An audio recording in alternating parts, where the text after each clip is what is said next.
All right, I think we're up and going, and we're going to try to keep this going as much as possible. And I say this because that I have been shut down so much that trying to make a call out of Elk City, Oklahoma, is almost next to impossible. I am Miss Catherine Toleradon Masters. I was speaking with a gentleman here recently who asked me about when I was sharing some of the things in my um, what I was shown in my death experience, and his comment is the one that has really been sticking with me, and decided that really I haven't talked about it, and I really should talk about it because then you're going to understand what I am going to talk about following it. Because there's a lot of people online that are asking for your money and leading you to believe, well, they're really telling you some information. And now, none of them are like it, but I'm going to tell you there's a good part of them that, oh, God bless their soul. God bless their soul. Anyway, I don't want to get into that. Here's what I'm going to start off telling you, okay? All right, October 30th, 1992, I was battling a fatal tumor. It started in September or August of 1991. Now, you want to know what has happened to your medicine? Well, there's sacred medicine, the one that I was taught, the one that I bestow, the one that I have healed, saved many lives over the years, on and on and on. And there's an evil twin to it. And I didn't know that until that I was within a couple of years of getting my doctorates in radiology and gastroenterology. And so, to me, 8 months in my first year of medicine to achieve the knowledge and performing at the year of a fifth year med student.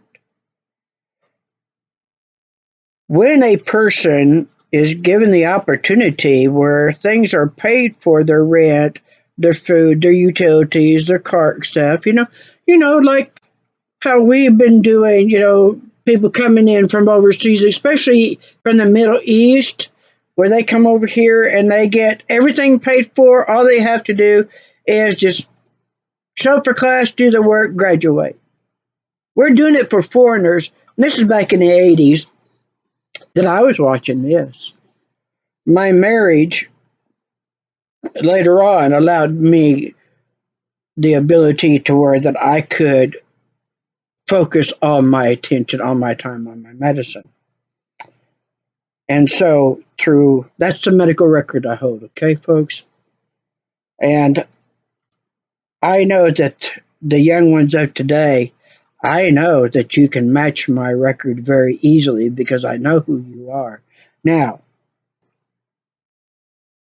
there is such that exists as Medicine 666. Dr. Jeffrey Crone was a neurosurgeon in Amarillo, Texas. Told my family, my husband, me, that he removed the tumor. 4 weeks later, 4 weeks, I'm seeing another doctor. We do an MRI. You can imagine my surprise that I'm diagnosed with a meningioma in front of the pituitary gland, which that I went through a major surgery to have that removed, and yet there it is. Okay, you understand what I just said? So surgical tables become sacrificial altars. He hid what he had done, and this surgery occurred in my base hospital at the time, High Plains Baptist Hospital in Amarillo, Texas. My base hospital. And from that point up until October, and I was having MRIs done at High Plains, and Dr. Martin One of the radiologists that I worked under, learned under, worked with, I found out just even more how much evil is in medicine. You know how you can tell who knows medicine very well? Those who have mercy and compassion on the sick and suffering. You don't go to the rich part of towns, you go to the lesser part. That's where you find us. And I really hate it when I sit there and I heal people with things that are so simple. Crohn's disease, that's the one that they really go after me. Isn't that a funny one? Let's see, Crohn's disease, irritable bowel syndrome, ulcerative colitis, those. It's a parasite. Get some quinine. You won't have Crohn's disease, irritable bowel syndrome. They took it off the market because they can make a hell of a lot more money cutting you up, cutting out your intestines, shoving barium up your rectum, or making you drink it and sit there and have so many CT scans that you're literally having the linings of your intestines flow out your rectum.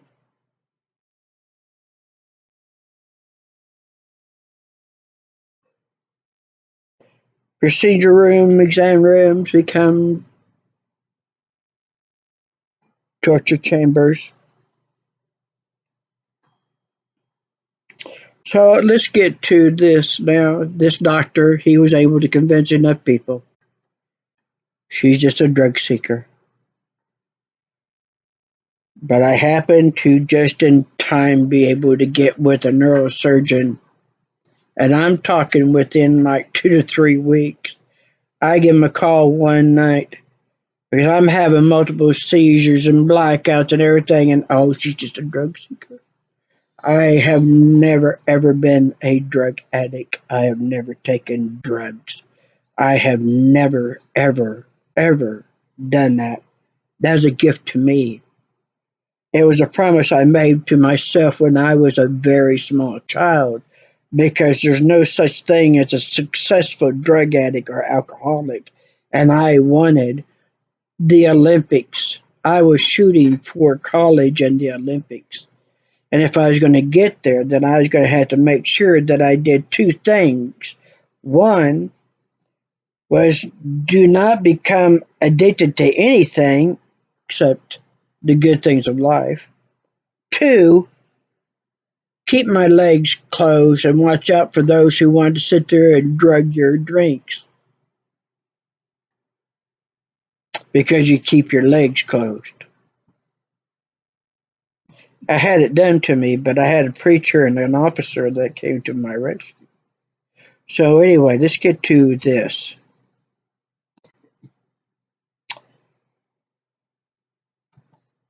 I was with God, Christ, and Moses. Yes, Moses. I'm the very first person ever to have had Moses show up in a death experience. I was clinically dead for 14 minutes because when I called up my doctor and I said, something very bad is about to happen, let's admit you, that was 10 o'clock at night. 8 o'clock the following morning, I was dead. They worked on this body for 14 minutes, kept the body oxygenated, the blood flowing. Okay. So I was shown, here I'm standing at one point, because I'm skipping, I just want to go right into what is matters the most right now. We're standing at this mall, and I'm watching these young ones, these teenagers, they go into one of those photo booths, and their light flashes, and they come out, and I see their eyes.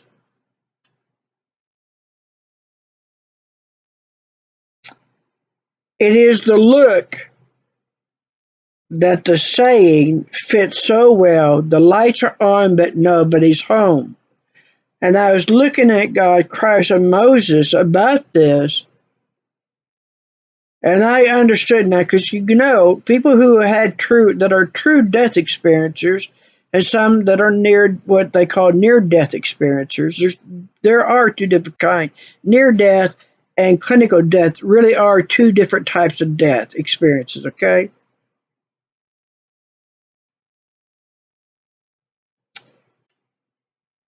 It was that easy to take over the minds of these people. You know, makes me think about Will Smith and Tommy Lee Jones and the Men in Black. He wanted one of those flashy penny thing, pin thingy things. That quick. And then suddenly we're in this residential area, and it looked just exactly like those modular homes that were built after all the men came home from World War II and stuff. And they all basically looked the same. And here's this mother with this daughter, and she's frantically looking for a house number. And I'm looking at God, Christ, and Moses, and I'm going, stop them. You know what's going to happen. You know what's going to happen. If they go inside that home, they are not coming out as they went in. They weren't doing anything. So I went in after them. When I stepped through the door, I was in a military installation. I saw transparent floating chalkboards. And I seen the walls lined with computer banks, all military people, radars and screens. They were watching everything and anything. And then, as I stood there watching what everybody was doing and watching everything that was going on these screens and stuff, that all of a sudden there's one guy that said, "Oh shit, they split an atom." Everybody jumped up and they ran out the back door. Well, I ran with them, because I'm sitting there, I'm thinking about this. Well, what they just indicated was that it was going to cause a chain reaction. The chain reaction was going to mean that the world's going to come all apart. Well, why are we running? If the earth is going to come all apart, why are we running? It's not going to matter where you're at. And there was this 6 foot culvert everybody ran into, and everybody's sitting down. I'm sitting. Yeah. Okay. Nothing happened. And so from 1992, I'll tell you this, I have people many times asking me, they're saying the world's going to end. It's going to end. Is it going to? No, no, no. No one, no one gets to destroy Earth. Don't buy it.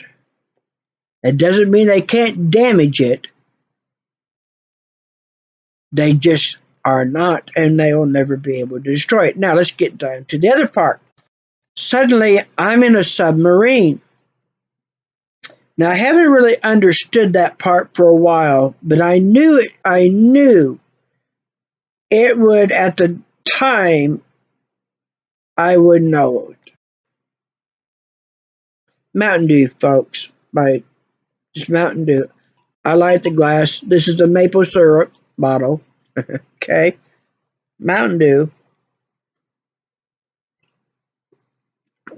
That helps with the dry mouth because of all the, you know, um, I just got to get that. I'm going to wait for a minute before I get that. Let's talk about this.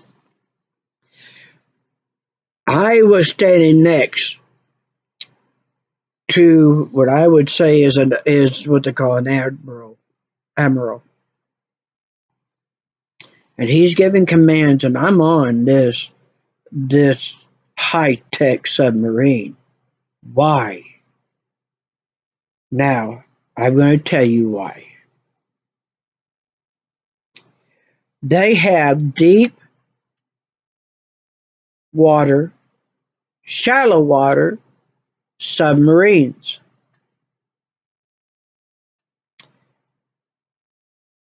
All these fish die out. Starfish, now starfish are bottom. They exist on the bottom. Like a lot of different type of marine life exists on the ocean sea floors. Okay, they're washing up on the beaches. Now go into your tributaries and to your lakes, and you got all this fish die out. Why? Well, these submarines are equipped with direct energy weapon, or also AKA microwaves. They're microwaving. You see those films where the fish are jumping out on the banks? Do you know why? Think of it. Did you ask yourself why would an animal, a being, a life that is it has to be in that water for its life, for it to exist?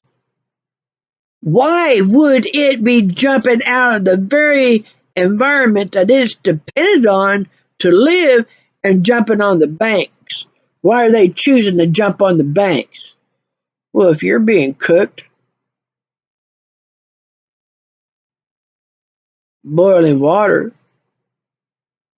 I'd rather be on a bank where I don't have the type of oxygen that I need. I'd rather die that way than to be cooked to death. Because right now, that's what's going on with people. You know the pain that y'all are in. You know all those aches and pains and unexplainable, bleeds and migraines and flu-like symptoms and stuff that have been going on for so many years.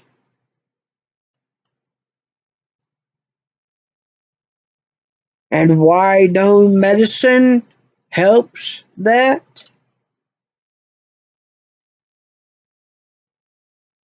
It's because that it's not a virus. It's not the flu. It's all this electromagnetic energy, and everything is electromagnetic energy. There is nothing on this planet, nor in the entire cosmos, that is not electromagnetic energy. You have to have electromagnetic energy. Even spiritual energy is electromagnetic energy. This is the reason why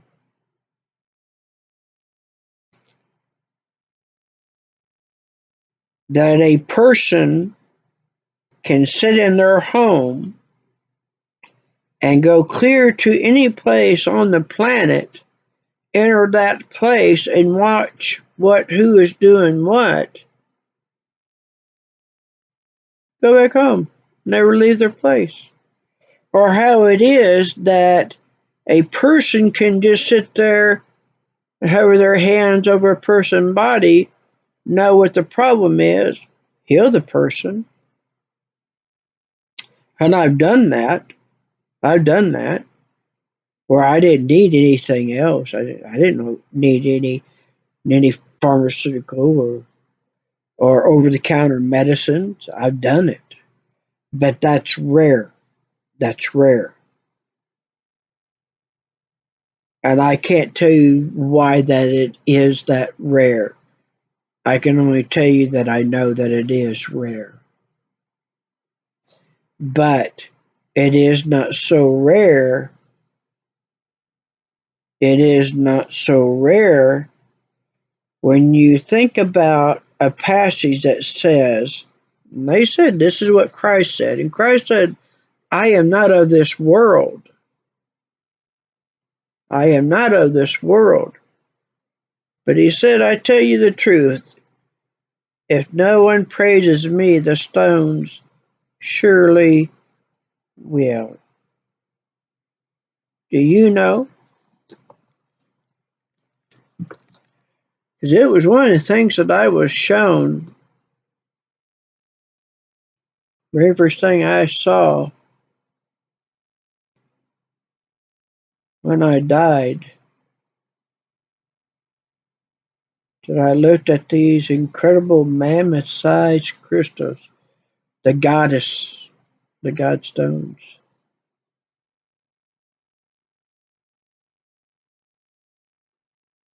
You can break these things off from their family and they maintain their energy. You can take two quartz crystals, go into a dark room, strike them together, and you'll see the electricity. Anything that you put them with, you just need to have it touch you, and you got the power of the stone.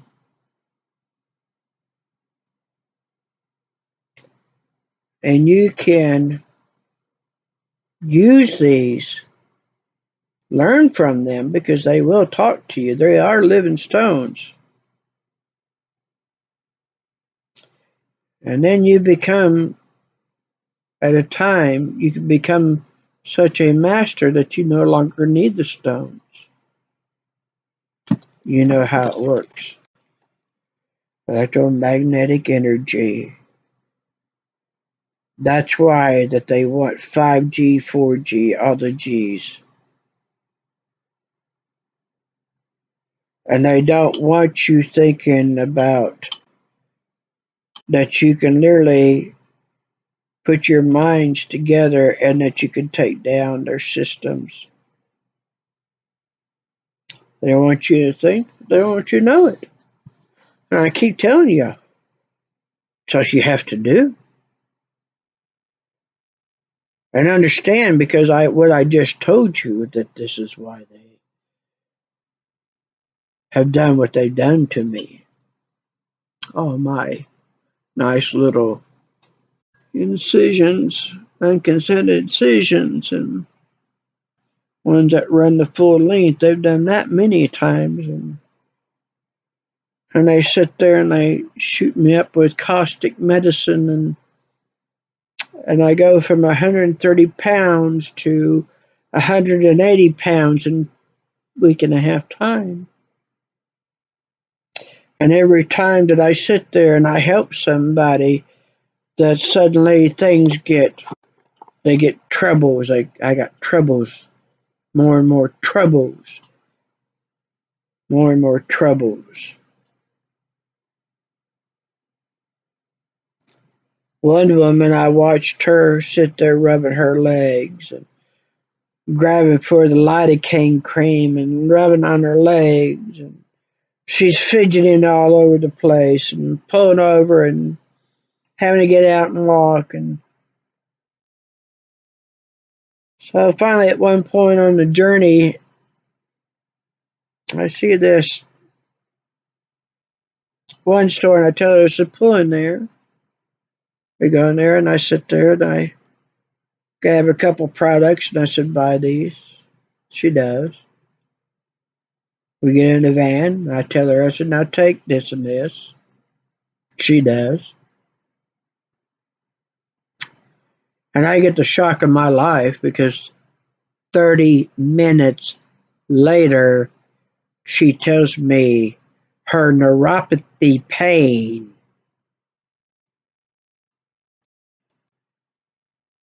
is 95% gone. 30 minutes. That shocked the daylights out of me. My mother is the one that held the record for years. That was 45 minutes. She went from not being able to thread a needle so she can create her wonderful pieces of jewelry because my mother's very talented and she is a beautiful woman, I tell you. It is very true. There are goddesses that come to this world, folks. And I am very, very fortunate that my mother is one of them. Beautiful, beautiful woman. 5 kids, 5 children, They didn't have disposable diapers. They didn't have boxes in a meal, meals in boxes, frozen meals. Everything was from scratch. I tell you, I'd never get this. The railroad transferred my parents to northern Illinois, and I love northern territory. I'm a snowbird. We sat there one day.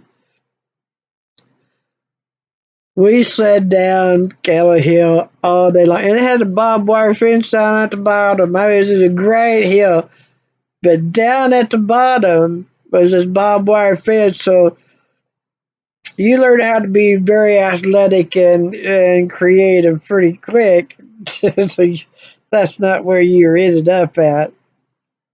We did have little bonfires and stuff, but we come home, we look like little frozen penguins walking in, and she'd take bread sacks and put over our boots and stuff, so keep our feet dry. And we'd come in the door. It was so great, Mom. It's so great, and she'd just laugh at us. And we'd be so frozen. I mean, I'm talking about that our outer clothes were literally frozen and the metal zippers frozen, and she'd have to work to get them undone. And she'd get us out of there. We'd be like, "This is so great, Mom." She just laughed. She just laughed. She just put, I'm telling, here's piles of clothes, come out and, we go take a bath, and you sit there, you listen to parents today talk about how hard they got disposable diapers, box meals, how hard they had it. I had a mother that kept an immaculate house, that everything she did was by hand. We had wooden floors. The only place that what didn't have wooden floors was the kitchen. She would strip those floors down and redo them, revarnish lacquer everything. And the way we know it is because we'd take the shoes off at the doorstep, we'd come in, hit that hallway, and up went our feet, and down on our backside, we'd yell out, "Mom's waxed the floor." So we had this great hallway. We'd take off, starting from the living room, we slide all the way down. My mother, on her hands and knees, did that all day long while we were at school. And yet she could sit there and have fun with us. I watched her.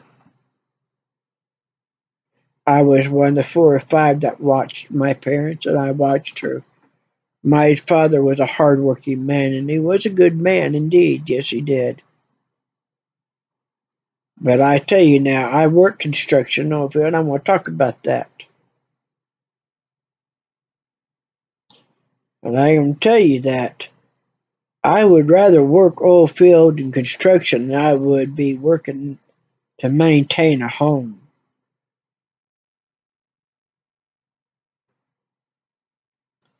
I would rather be having the icicles hanging off of my hard hat, being lifted up in a crane, doing that work, than being at home doing the work, this work. You understand what I just said? I'll go a little further than that. Because I want to tell you, this is why I'm here. Because I want to tell you about it. I want to tell you part of a conversation that I had with Christ Jesus and Moses. Because they sat there and they showed me things about this world. And they told me, "Oh, you're going back." Oh, no, I'm not. You're going to go back, and not only the abilities that you have that I never talked about, how that I could know things and such. I kept that to myself. Not only would those be amplified, but they're going to give me a great many more abilities. And my response is, are you nuts? Do you know what they will do to me? Christ says, yeah. Same thing they did to me. Oh, that's just great, Christ. That's exactly what I want to have happen to me. Not. And then God and I went for a walk. And we come by this place, looked like a boat in the ground. People live there. And I was seeing these people that, you can tell that they got money, they got wealth, and they sitting there shaking down people.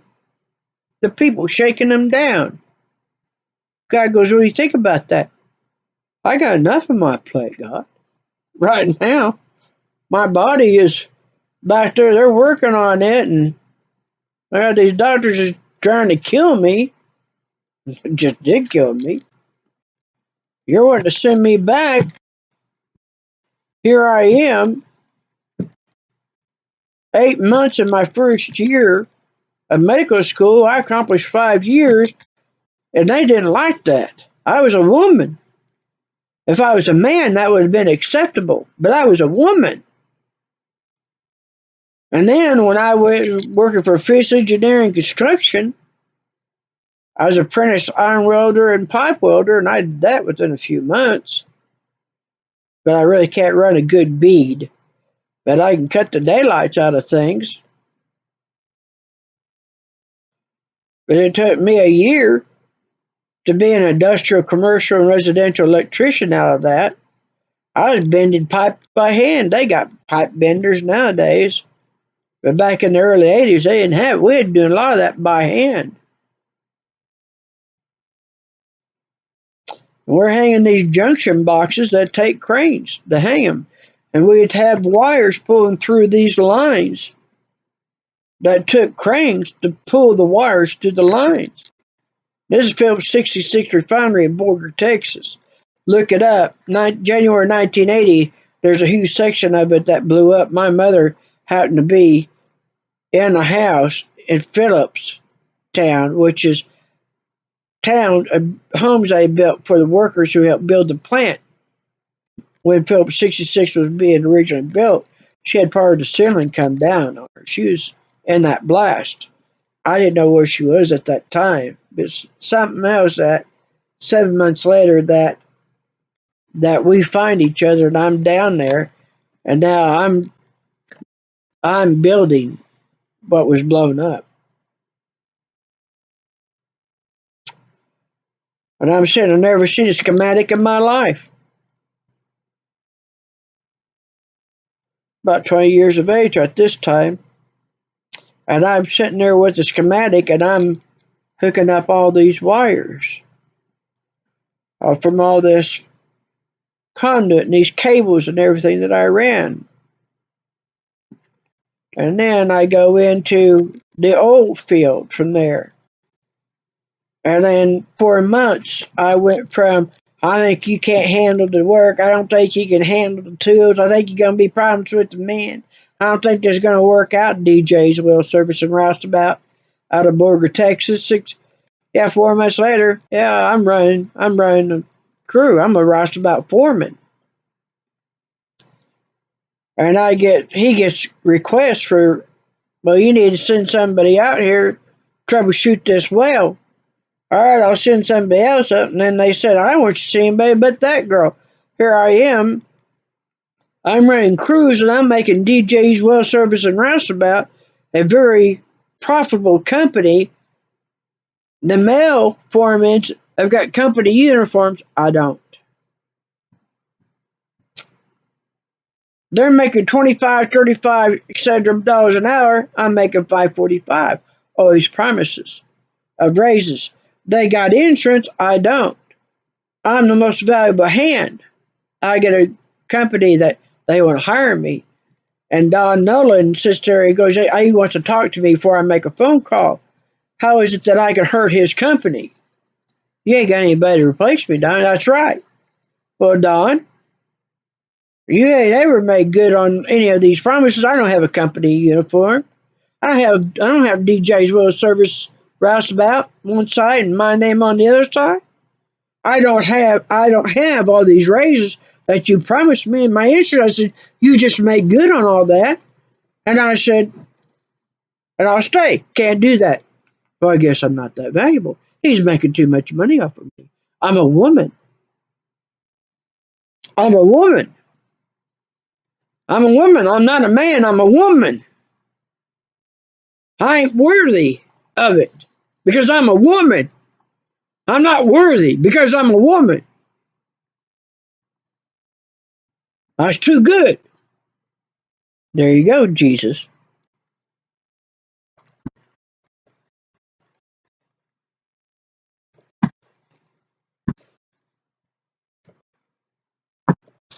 And that place where those people were being shook down, every time God brought me by there on the walk and it got worse and I'm seeing them holding people up by their ankles, pulling out their pockets, they want that last penny. What do you think about that now? And I keep telling I got enough on my plate. Well, there's one time he walked by and I sat there and yeah, here we go. Here we go. Here it comes. He doesn't say nothing. No, he just reaches over and shoves me off into it. And then I got them on me. I got them on me. God knew. They knew that these people think they can do to me what they're doing to everybody else. And they knew that I would not tolerate it, that I would fight back, and yes, I have.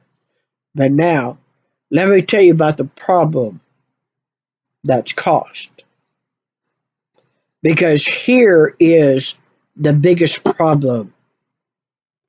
It's not these people who are doing the shaking down. The problem is that you got everyday people who are sitting there carrying on about what is being done to them and oh woe is them and God help us, and they're slashing in themselves and they're beating themselves and they're doing this and they're sitting there lining the beaches in the Philippines and Indonesia and they're baptizing 500 people and they got these people going out into the grass that's around their churches and getting them to graze on it and tell them it's good for you. God's gonna bless you do that. Let me tell you this.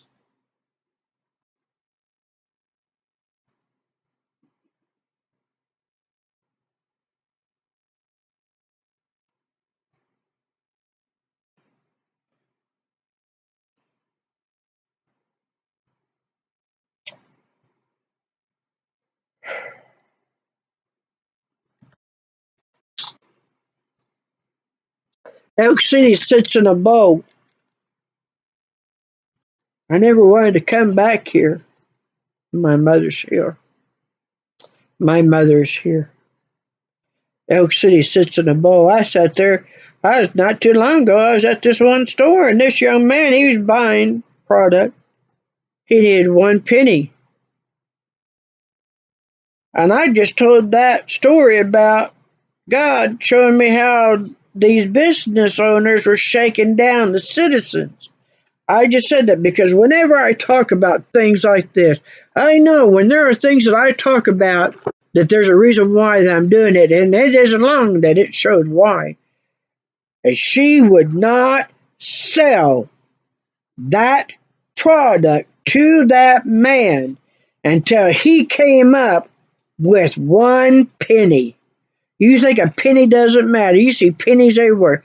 Well, isn't it something that how much value a penny can suddenly have?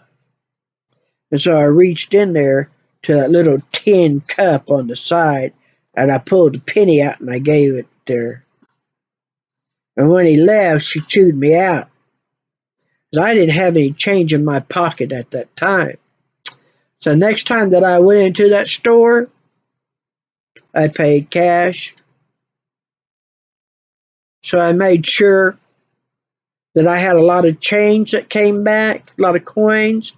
And I turned around there and I put it in her little tin cup and I said, there, I'm gonna keep that in there. So if ever I'm in here and I see somebody who's needing a penny, a nickel, a dime, quarter, it's there. It's there. But let me tell you about what really happened now. A man's world. How's that all going for y'all? How's that turning out for y'all? A man's world. How's that going for y'all? A man's world.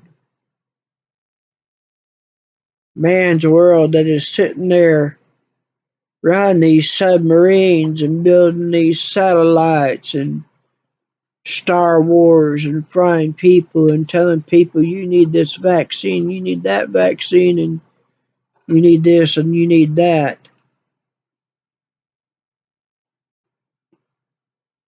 Do you know women were hunted for 300 years? You know Constantine had his wife boiled alive. You know the Bible says that a man should have nothing to do with a woman because that woman ruined their image to God. Now I'm not saying men of today. There are men of today, they don't believe that, they won't go for that. But that's not what I'm talking about. I'm talking about the problem of those who do this and believe this. Because I tell you, I've been in these churches in Elk City, and there's a clone of me that runs around here. And I've had clones of very dear friends that I knew that were out of the country, but there they were on my doorstep. What do you do? Well, you welcome in, act like you don't know what's going on, and light a big stick incense. We can let it get real thick and smoky in there, and then they gotta go because they can't handle the smoke. But you don't ever let on that you know. Okay, now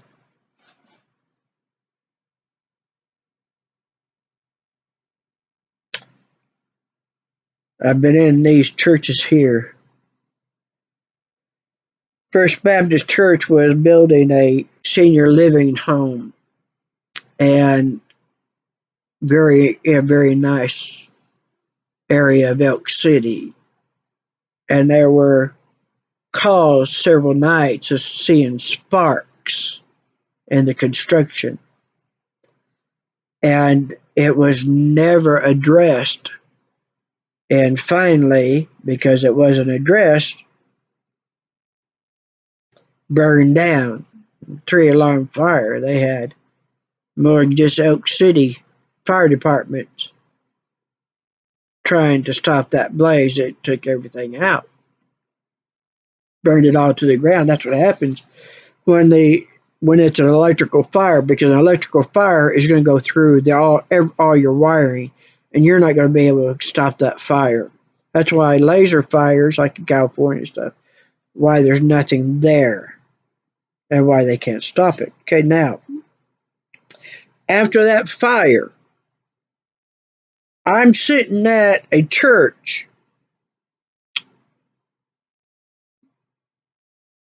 and my mother, she likes it. Times that I had to join her, and I love seeing my mom happy. And I love seeing her enjoying things because that brings me a lot of joy, folks. I love that. I love it more than anything in this world. I love that.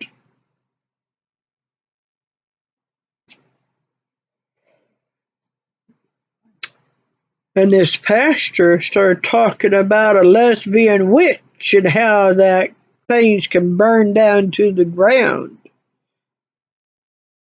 And I knew exactly what he was doing. And I knew exactly what put him up to it. And I knew that he just cursed that church.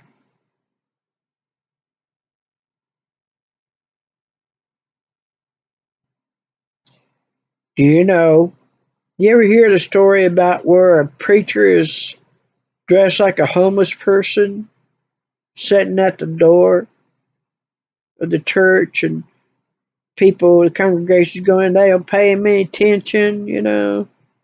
Then when church service is ready to start, he comes out and he takes off all the garb, and here it is, that's the pastor.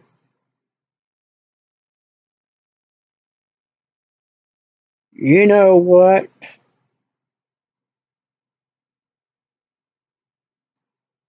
You know what really God has done? What the higher beings, I would say, Heavenly Beloved, Holy of Holies have done? You think they're going to send a man in here? That was already done. See what happened with that. They sent a woman in here. Sent a woman in. Oh, yeah. Yeah, thank you, God. Wait till I get home. You ain't going to be as happy to see me as I am you. Do you know why? Oh, yeah, women. Yeah, I read Martin Luther, Constantine, all them. St. Peter. It is better for a man to have nothing to do with a woman. If a woman dies while she's working, or she dies during childbirth, feel nothing.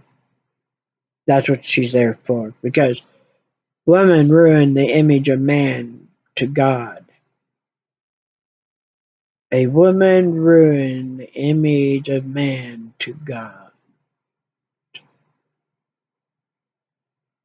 Now, if that didn't strike you as a virus of thought that didn't show how sick and messed up those males were, then I tell you what, I know I had to be on the meeting going, the best way to get back at that right there, that stupidity, let's just send in some powerful women. It'll piss them off. I don't guarantee it'll piss them off. The only problem is that, let me tell you what happened here. Let me tell you what's going on here. Because here I am, that with my abilities, there are families all over the United States and throughout the world who have had loved ones taken from them, that have been tucking their loved ones into bed, watching them grow up and graduate, loved ones who were told to go home and get your affairs in order because you have an inoperable brain tumor, that I come along and I say, I know where you can go to get that removed, and you can sit there and watch that child graduate from high school, or watch that grandchild be born and be raised, and on and on and on.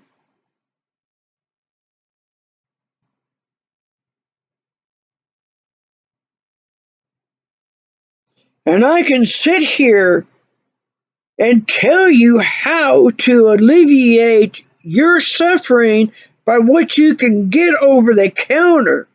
And by God, for me to have done that, I just violated the greatest host to medicine. I gave away information that was not worthy of you people. You are not smart enough. You are not intelligent enough to know such things. Why, if you knew that a CAT scan, the only reason why a CT was ever kept around when an MRI come out, because as all the radiologists that I talked to, because I sat there, I knew it. What do you think about that CT? Now we got that MRI. CT needs to go to garbage dump. But you got to give something for the uninsured, or the not, you know, upper class. You got to have something for them. That's why you got generic medicine, because you got to have something for them. And I sat there and read how radiation doesn't do nothing for cancer tumors. Such. Well, CT was the one that missed that tumor, actually. And I sat there and told that doctor, he said, "You got ice pick migraines." I said, "You know, I've been researching migraines. My mother suffered with migraines all her life." And I said, "I've been trying to solve that mystery, and I don't have a one of those. Doc, I think we need to go a little further, because we just got the MRI." Oh, no, ice pick migraines. 6 months later, I'm fighting for my life. My hospital's first one got an MRI. And one of the techs wanted one of our students to volunteer to let him practice. And when I was in the hospital, that MRI, and I got done with the surgery, he come up and he said, "I thought, well, you'd like to have this." I kept it. It showed my tumor. I was a person, I was telling a doctor, "I think you need to go look a little further, doctor. I don't quite agree with that." And I read, radiation has no value. It has no value. These radiology books that all radiologists learned from, all of us did, has no value. Chemotherapy doesn't really have any value, but radiation definitely doesn't have any value.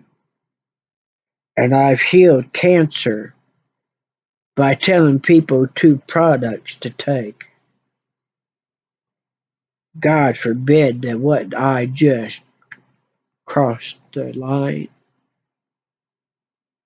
I just crossed the line, and I will suffer for it. My mother got a phone call here recently, and this follows after I helping these people, especially these people also with trigeminal neuralgia. Folks, do not allow anyone to work on the trigeminal nerve. Cut on it, operate it, nerve blocks, whatever. Keep the friggin' hands off your trigeminal nerves. It has been proven and written in Neurosurgery Journal that is only for neurosurgeons. I know, because $1,200 per year for the subscription, and I read it. You will have only a very brief window of relief, and it comes back. The pain comes back, but it'll be worse each time. That's why it's called the suicide pain, because no other pain has the body created that's made more people take their lives over than trigeminal neuralgia. And now, well, I pay the high price for that. Oh, my dear God. Yeah, they tried to get me to do it. And I knew. And I sit there and go, "Okay, you do that. I get relief for 3 or 4 weeks. Then what we do? Well, we'll need to do another surgery. Okay, we do that surgery. I get another 3 or 4 weeks relief. What do we do then? Well, we do another surgery. Okay, I do that, and then another surgery, another surgery. I know I had one doctor tell me, pain specialist, Michael Burdine, God bless you. I wish you were still in pain management. He left Oklahoma City because Oklahoma goes after people who help ease the suffering. I'm proof of that too. 36 operations. And then he never heard from that person again. Don't need to say why. So now then, folks, for me, sitting there helping people all over the world and all over the U.S., and I'm helping out people here in Elk City save their hospital. I don't get paid for the work because I'm a woman and they can come up with these lies and sit there and get their buddies to believe that, well, this is, I don't have to pay her. I saved their hospital, I saved their business, I saved their license, I helped their families, I helped their loved ones. They don't have to pay me. They don't have to do anything for me. They just sit there and get people to believe things, so they come over and they kill my pets. I got a cemetery in my backyard that's filling up with my loved ones. I got a house that's being destroyed because they got these people believing that I've done. Oh, I'm this and I'm that, and they need to retaliate. They need it. They sit there and they get these animals and they do horrific things to them and they dump them right out here. I have to take care of them. They get babies. They do the same thing. They don't care. They don't care. But yet I still give them coming here. Oh, help me. Help us, Catherine. Help us, Catherine. Well, let me tell you what they just did to my mother. I got a phone call. Oh, Oklahoma City Department of Health and Human Services contacts Beckham County Department of Human Health and Services. Oh, yeah, $1 million went into your bank account. Yeah, it was in there. $1 billion in my 83-year-old mother's bank account that was disabled by a person who lives here in Elk City. That while she was on her way to work one evening, it just so happened that a fence on the corral of their most prized horses were left open. And so as she went for her night shift to care for an elderly man, there stood a horse to come up out of that dip. And she was disabled.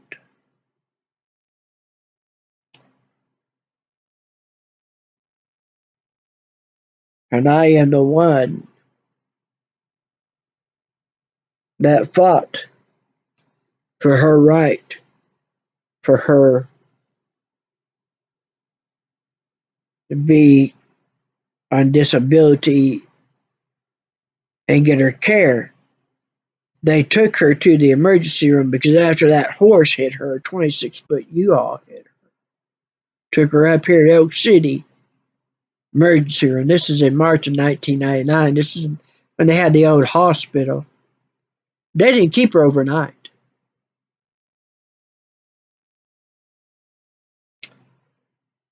They sent her home. You want to know how much they hate women? The following morning, I went in and I lifted her up, and on the bed sheets was a whole lot of blood stains. And I removed her nightgown. I was pulling out glass shards out of her back that were this friggin' long by about that wide. And it wasn't only in her back.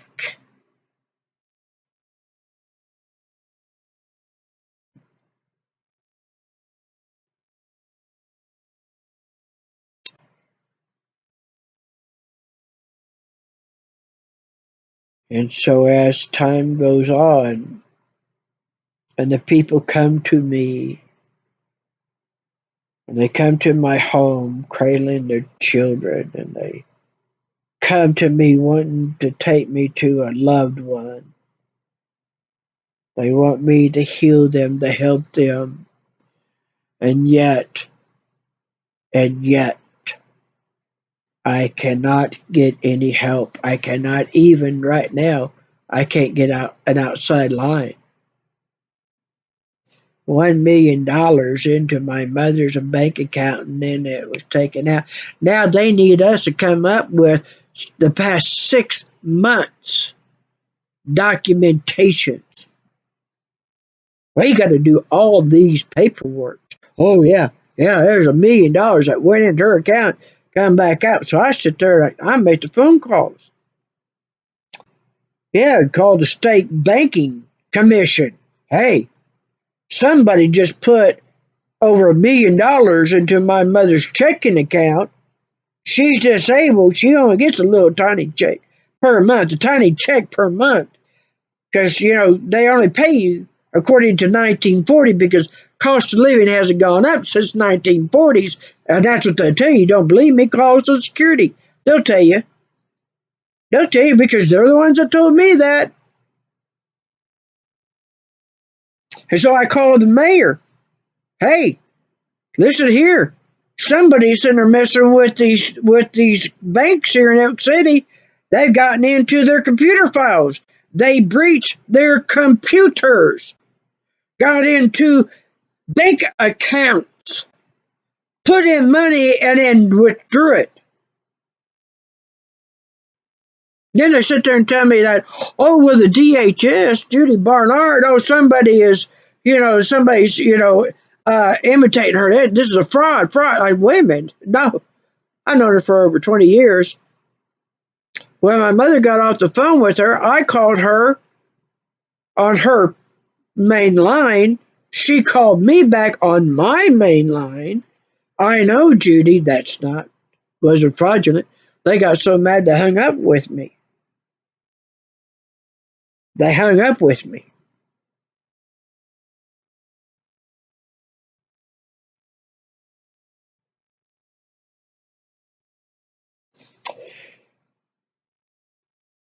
2016 herbicide that they put on these yards that colors them green. I had 3 neighbors right around me one day. They did it same time. I stepped outside. It stench to the high heavens. I had my cats out there and I worked and worked and worked trying to get them in because I knew if I did not get them in, what was going to happen. Okay. My mom was sick. Neighbors were sick, flu like symptoms. One of my cats died. I had to put her down. Two of them were ill, but I got them back up. I was coughing up blood for a week. So I had chemical burns, severe chemical burns to my lungs, which worsened the collapsed lung in 2005 when they refused, Mercy Hospital in Oklahoma City refused to pull an arterial line out. I went down to the ER when they were discharging me trying to get that line out. And down came that nurse and they had the driver sitting at the doorway. Yeah. I ended up here through the paramedics. No more than that, they got me into a gurney and they were headed out the door. My lung collapsed. And it took the ER doctor, I was the only one there, over an hour to finally come over and go, so it brings you to the ER. You got a collapsed lung. You can't breathe it. You got to put a chest tube in that lung to inflate it. Never happened. Never happened. I got myself off that gurney and I called my mom and I had to call the police to come over and wake her up. While I was waiting for her to come up there, and I'm sitting there, I'm gasping, and I had this one officer, fat, fat officer, stand over me, tell me, well, if I'm going to be more problems for them. I helped the people of Elk City. I helped people beyond Elk City. Am I going to be more problems? Am I going to stop helping? Am I going to stop helping? So now I've made these phone calls over this $1 million. They called me. Now we're having to do all this stuff. And now I'm on home oxygen. They get me on Humana hospice. They come into this house and all the evaluations, everything's there. Oh yeah, they can get me the medication, the same medication that I'm on. They can get it. Absolutely, they can get it. No, they couldn't. Because when it came time for me to fill my medicines, all they would buy is generic. And there are generic medicines I can't take because generic medicine is not the same as name brand. Name brand means you got the best patent, what it took to create this phenomenal product. They use a lesser product, what is generally burned, thrown away, or whatever. They use that to make a generic. Generics kill more, far more, do more damage, maim more people than name brand. Generics should not even exist. I can't take generic. So that meant that I had to end up that if the one medicine that I cannot take generic in, that if it's withdrawn immediately, it'll kill me. It'll kill me. And so it ran up in order to get that to save my life. It ran up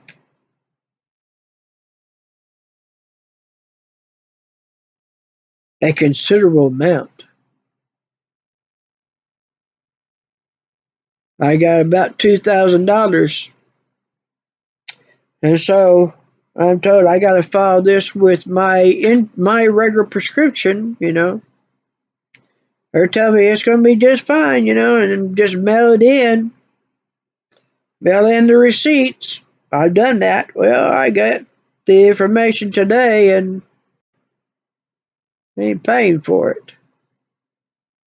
The oxygen machine that I'm on, and my mom is needing oxygen. We've been fighting, trying to do this for a long time. The nurses, we got home nursing, they come in here, and when a person is not getting oxygen, they will completely change in personality. And so a very loving, kind, gentle type of a person will become a very aggressive type of person, and they will have hard times asking to count to 10. Count to 10. Just count to 10. Do basic, simple math. They can't do it. They can't do it. And the nurse comes in, and I've been talking about this. I've been telling them and telling them and telling them and telling them. This one day, the nurse comes in.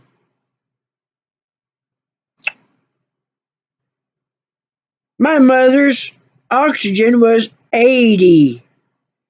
There you go. This is what I've been telling them about. I've been telling them. Telling them and telling them. She hasn't been herself. She hasn't been herself. She is not doing things that is like herself. And she's telling them, well, I think I know what I'm doing. And I think I know what I'm saying. But then I find out that I'm not doing what I think I'm doing or saying what I'm doing. Yeah, she's low on oxygen. There you go, 80. I had an oxygen machine from hospice. I'm doing better. Well, the doctors and the home nursing, they didn't do their part. So I'm trying to get my mom in here because when that happened December 1st, put her on oxygen here, get her on it. And do you know, this beautiful woman This beautiful woman that told me that after my surgery, that when I went from a 4.0 medical student with records, such a gift, that I told her that her daughter's gone. You're never going to see her again. She goes, I don't believe that. I know my daughter. I know my daughter. I said, no, not this time. Not this time. There's no way that I can overcome this. Yes, you can. No, I can't. She would never accept it. I know my daughter.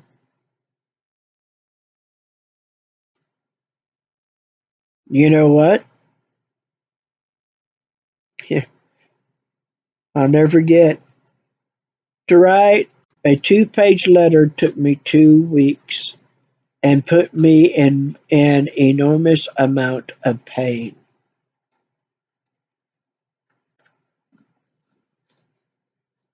And I found a doctor that knew my diagnosis, trigeminal neuralgia, and the damage done. Because when you are cutting nerves and you're cutting where there are cerebral spinal fluid, that is basically like taking cutting power lines and sticking it into a swimming pool and telling people to jump in. That's why people who have had these kinds of surgeries, that when they become cognitively active, they get in greater pain. That's why. And medicine knows that the best pain reliever for nerves is morphine. I was on 100 milligrams 3 times a day with Norco 10650 for breakthrough pain. I was so active that nobody knew that the type of damage that I had, nor the medicines that I was taking.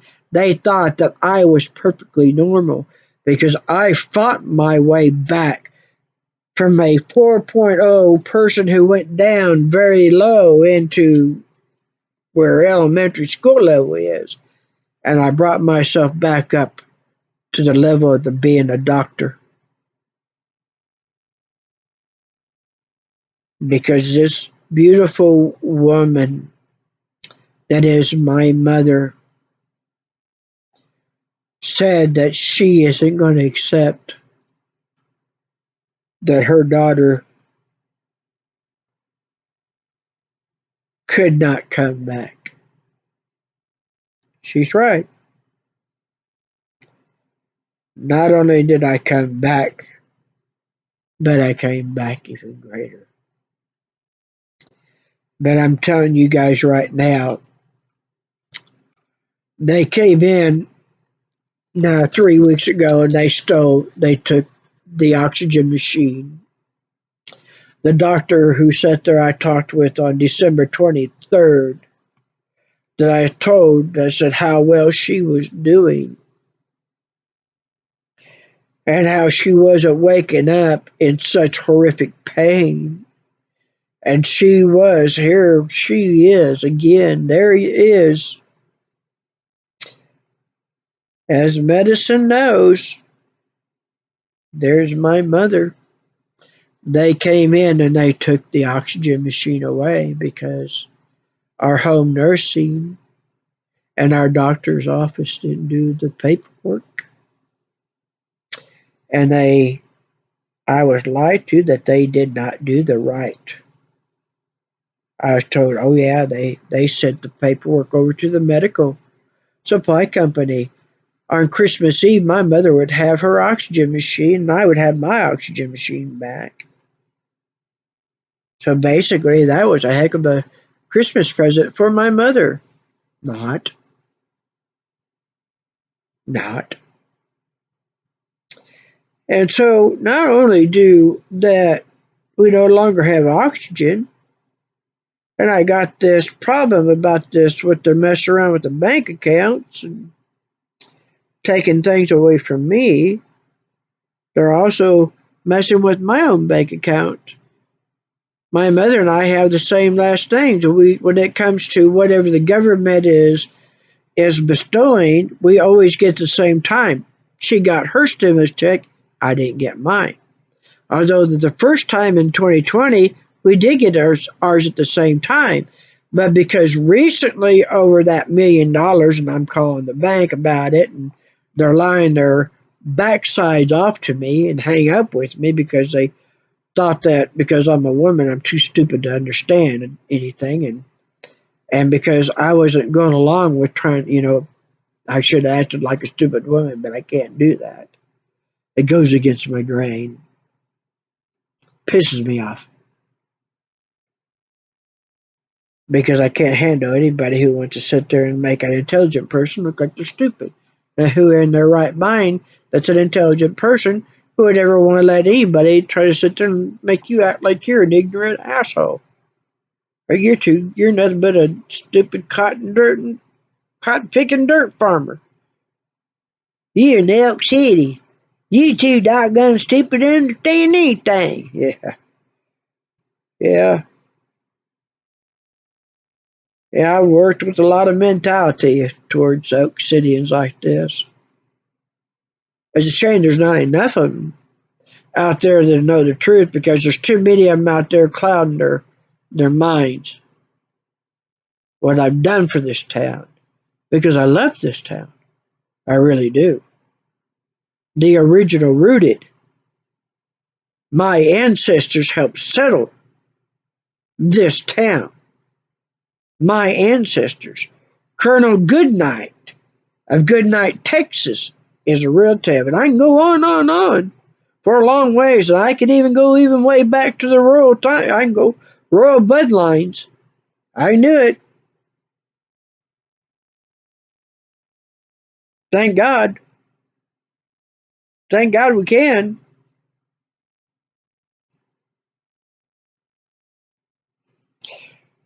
So, my punishment for being an intelligent woman, my punishment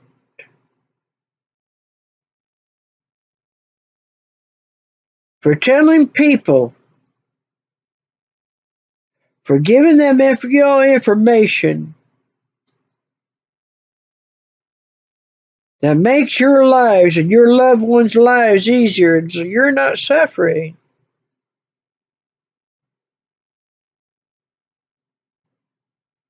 All this gift giving that I've been doing, all those coming here and taking care of all these animals, because believe me, they've done it by the truckload. Dump them out. Where am I at? I feed them and I try to find them homes. And it's a never ending cycle. I got one cat out here right now.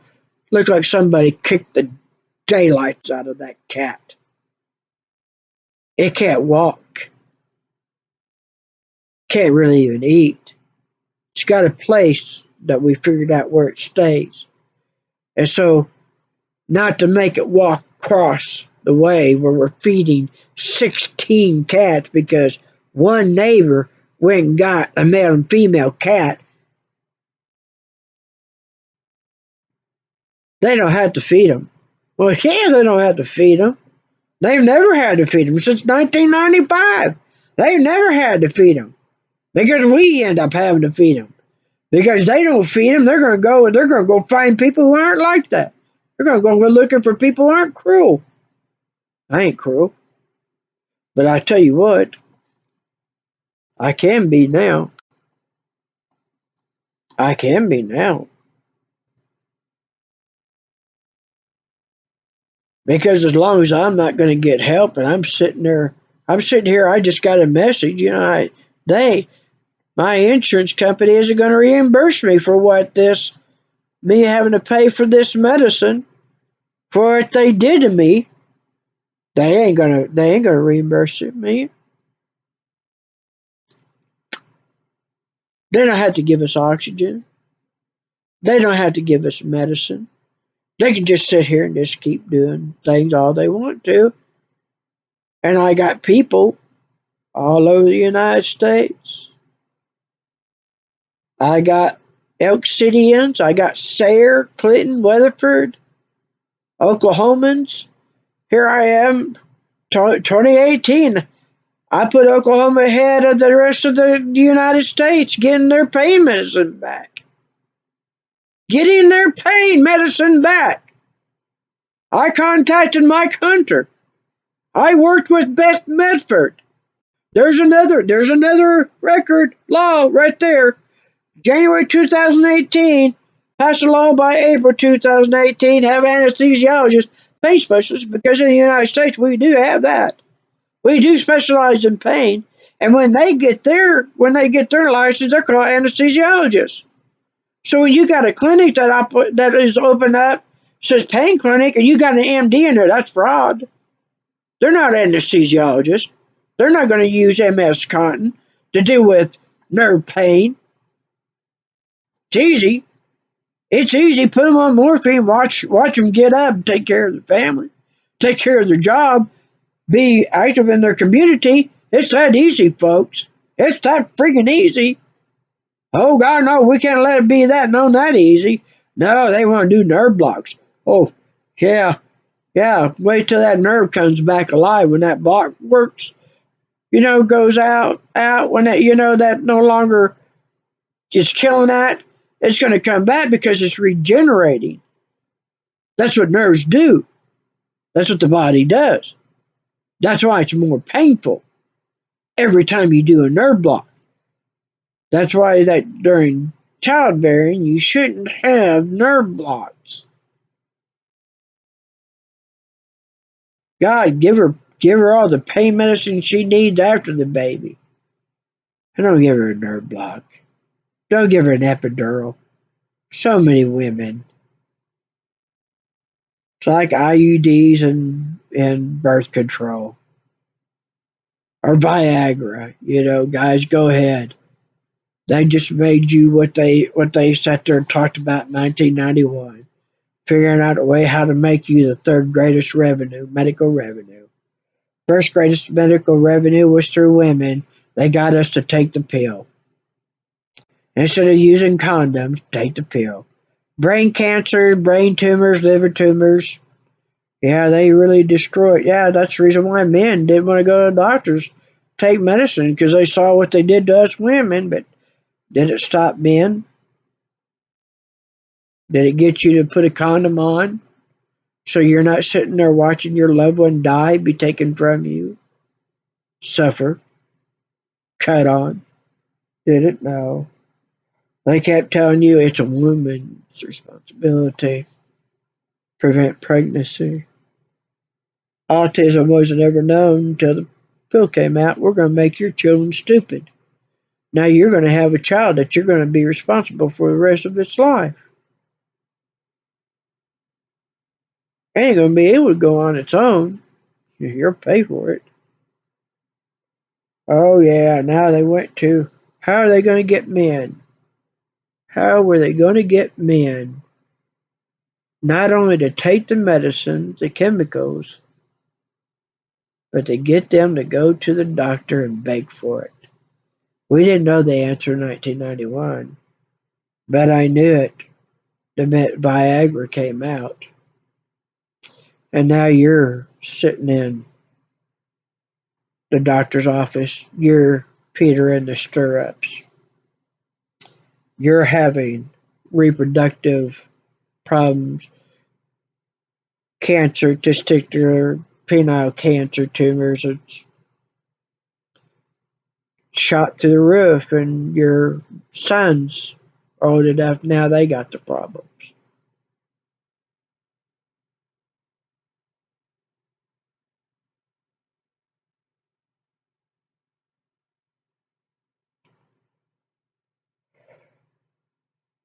You really want to do something that's going to help you?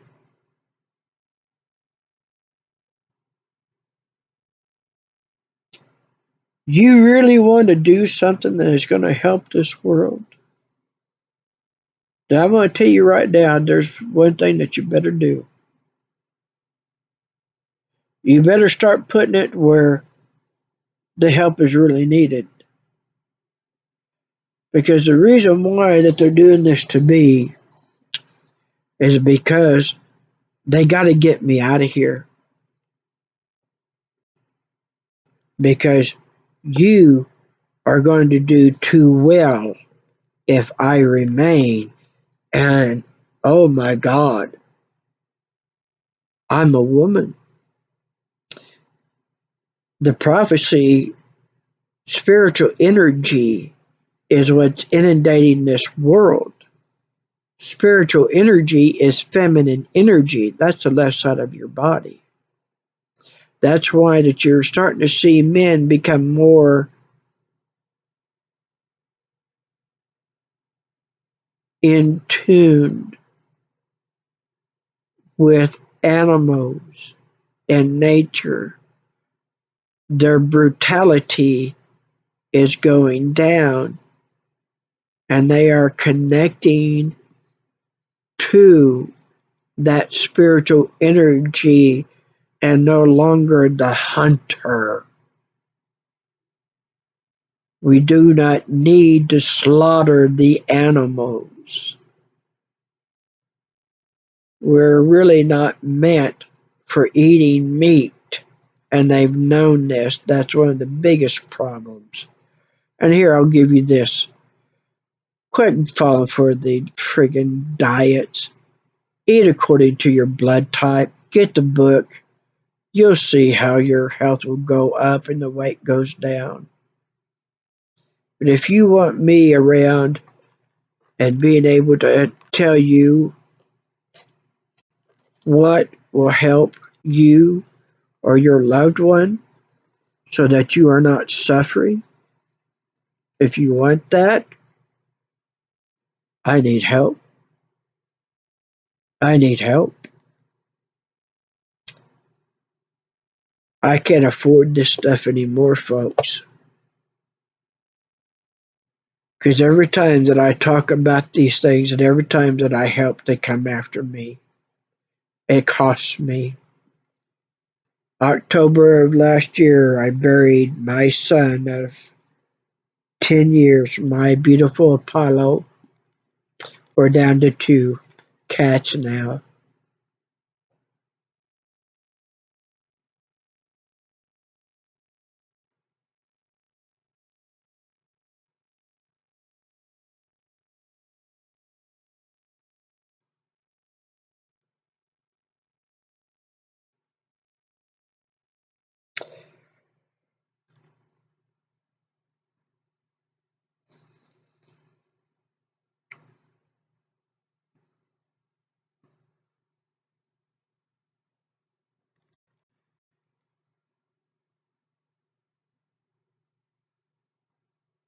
You could go to Facebook, hire waste woman,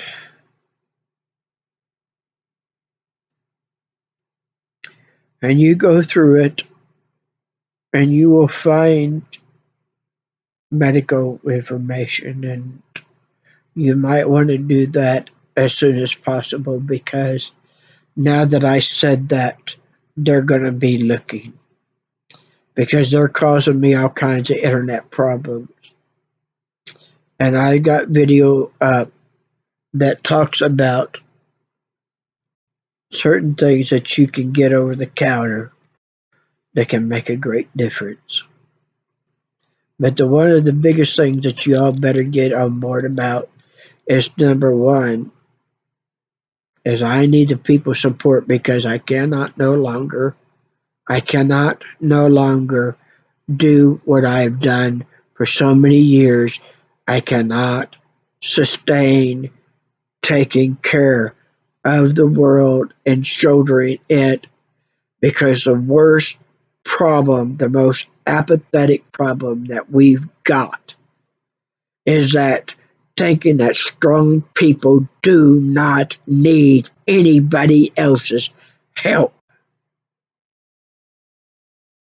If you keep thinking that, then this world that they are destroying you are going to be caught in. And I do know how to stop it.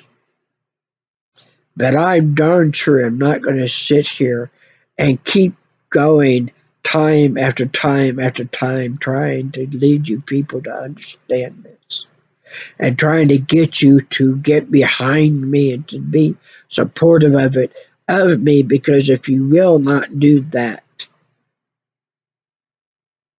if you can't do it by this time, I don't even want to be in it.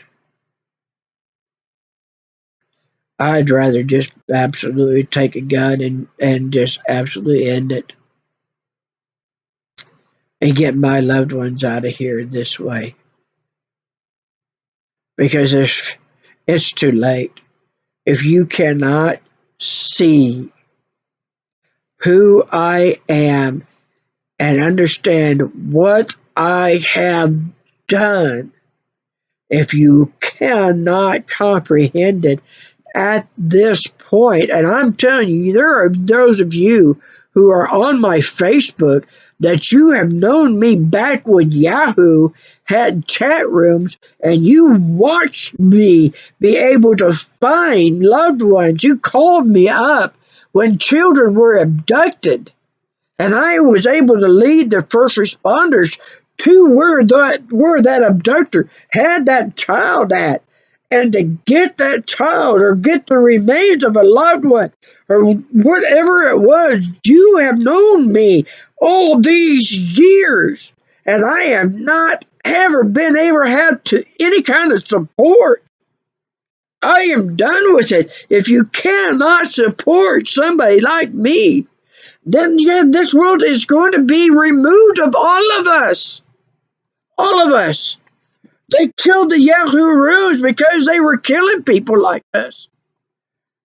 I've had so many attempts on my life that I've literally filed with the Guinness Book of World Records as one of the person who has survived more attempts made on their lives, surviving it more than anybody else in this world.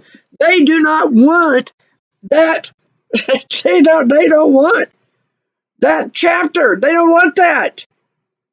Or how is it that I can have so much loss of organs and still be alive and still do it when they don't want that either? Because if you knew it, it would scare the daylights out of you. And you need to have the daylight scared out of you. You need to be terrified of it. You need to be. Because if you think this isn't going to happen to you, then they really got you. And ignorance isn't bliss, honey. It ain't bliss.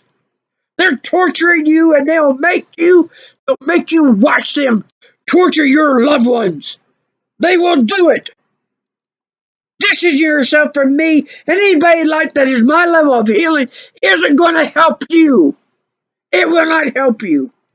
And your churches won't help you because the churches aren't feeding the people where they've already filled the first. One of the biggest things that God says, feed my people. Feed my people. They filled it. Do you see it? The doors are closed. They feeding the people? No. They're feeding their congregation, what few's left of them. But they ain't having it out there where they're feeding everybody. Oh, heck no. No, they're not. So there you got it. If you cannot even help, if you cannot even help support me,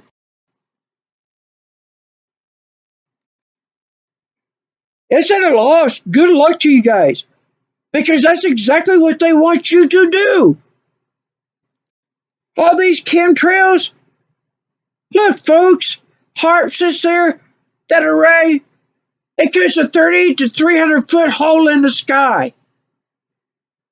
They have to sit there and chemtrail it to stop the sun from burning everything up.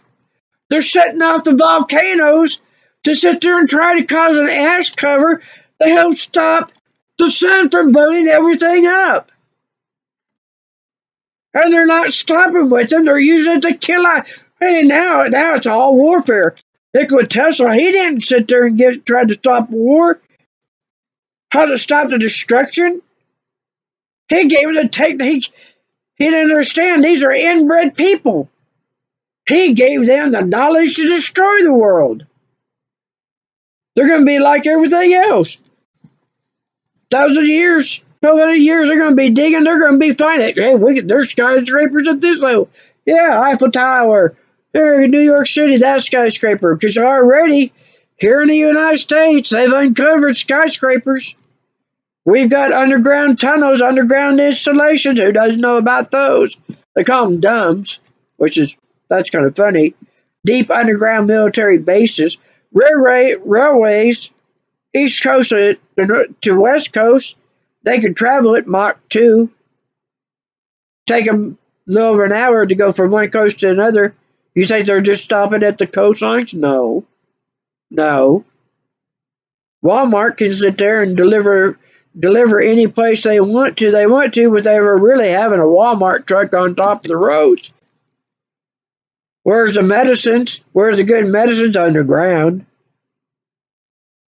Underground. They're going to absolutely annihilate everything on this surface.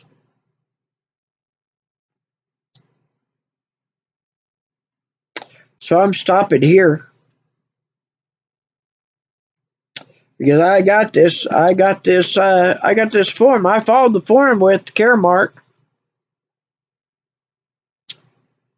So I'd be reimbursed the money that I had to put out now. Tell me, no, yeah. And Demerol, Hospira, Hikma, Westward, they're putting out placebos. I'm in a battle over that.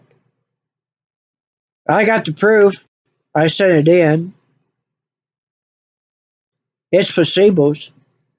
I got people telling me about, diuretics, heart medicine, same thing. Radiologists, they're not telling you the truth.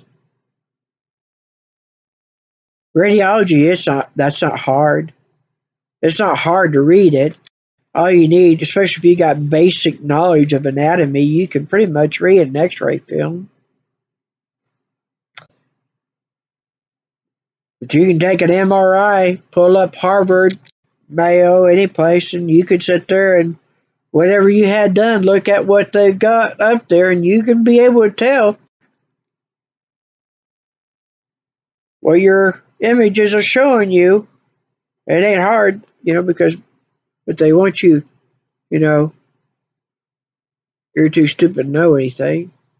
You know, you're, because January 2000, I read that law. Not supposed to call people patients because due to the internet and access of true knowledge of medicine, people are so much more educated, so much more intelligent. They're not patients, they're clients. 2000. There's a federal law that says that a person with intractable pain, it is illegal to call them a doctor, jumper, or drug seeker because it takes more than a dozen different doctors to visit till you find one who will sit there and help them, and a doctor who will prescribe the medicine that they need will not come under the scrutiny that other doctors will. I was in January 2000, I read it. I got the files on it. They also at the same time said that really there's a difference between pseudo addiction and psychological addiction.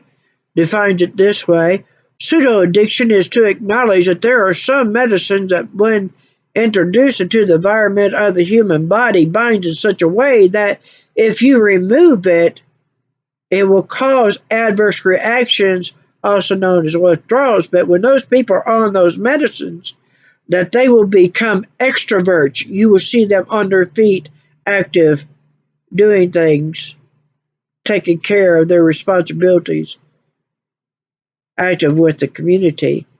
Psychological addiction, these are people who sit there and they get their drug of choice. They're introverts and they don't come out until they need a refill. January 2000, folks. I remember reading that. I got the files on it. All this stuff they're doing is nonsense. But I'm going to stop here. If you want to help me, then you get in contact with me because I need the help. Because it's at a point right now that if I don't start getting people backing me and helping me, you're going to lose me. And when you lose me, when this energy is no longer here, you might think that the life of one person doesn't matter. Why don't you go ask the Buddhists? Why don't you go ask those monks about that? They have a very interesting point of view on that. I can tell you this, though.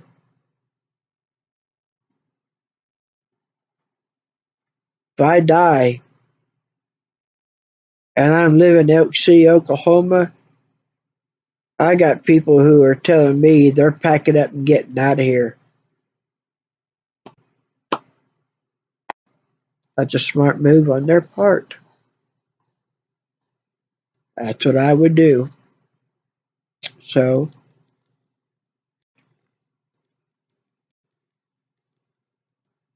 I got information that helps you. It's there. That's why I put it there. Seek and you'll find it. Seek and you'll find it. But if you want to do some real help, I need your help. Because right now,